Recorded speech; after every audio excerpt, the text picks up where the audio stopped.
শুভেন্দু অধিকারীকে হেনস্থার অভিযোগ তুলে বিক্ষোভে বিজেপি। দুর্গাপুরের মুচিপাড়ার 19 নম্বর জাতীয় সড়ক অবরোধ করে বিক্ষোভে বিজেপি। বিকেলে অবরোধ শুরু হয়। প্রায় 30 মিনিট ধরে চলে এই অবরোধ। পুলিশের সাথে চলে বচসা।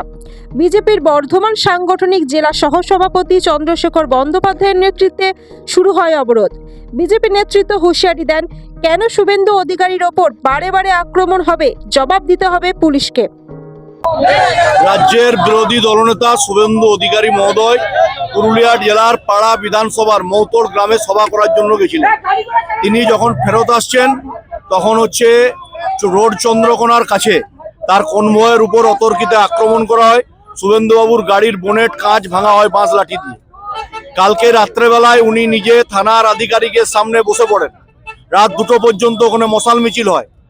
এই চোর মমতার চোর পুলিশ, তারা চোর ধরতে পারে না, ডাকাত ধরতে পারে না, গুন্ডা ধরতে পারে না, মাফিয়াদের ধরতে পারে না, ধর্ষকদের ধরতে পারে না। আর বিরোধী দলনেতার রুট করা হয়, সেই রুটে খবর দিয়ে আক্রমণ করা হয়। এটা একদম চক্রান্ত।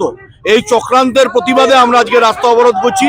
এবং পরিষ্কার কথা ইডি যখন মমতা ব্যানার্জিকে কয়লা তদন্তের জন্য তার ভোট কুশলী সংস্থা আইপ্যাকের দপ্তরে রেড করতে যাচ্ছে, মুখ্যমন্ত্রী নিজে ফাইল চুরি করতে যাচ্ছেন।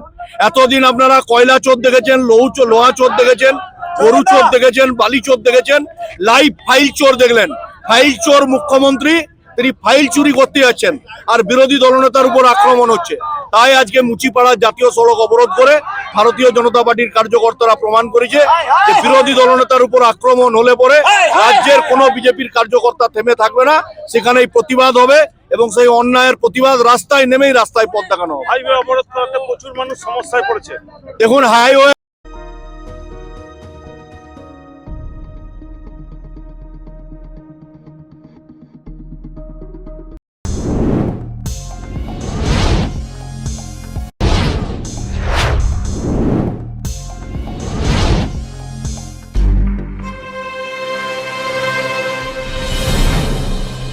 জেলার সমস্যা হোক বা খুশির খবর, শহরের হাহাকার থেকে আপনার ব্যথা, জেলার গর্ব হোক কিংবা জেলার মেধা, গ্রামের অজানা গলি থেকে শহরের ব্যস্ত এলাকা, সব জায়গার খবরের ওপর রয়েছে নিউজ আই 24 ডিজিটালের নজর। News I 24 digital.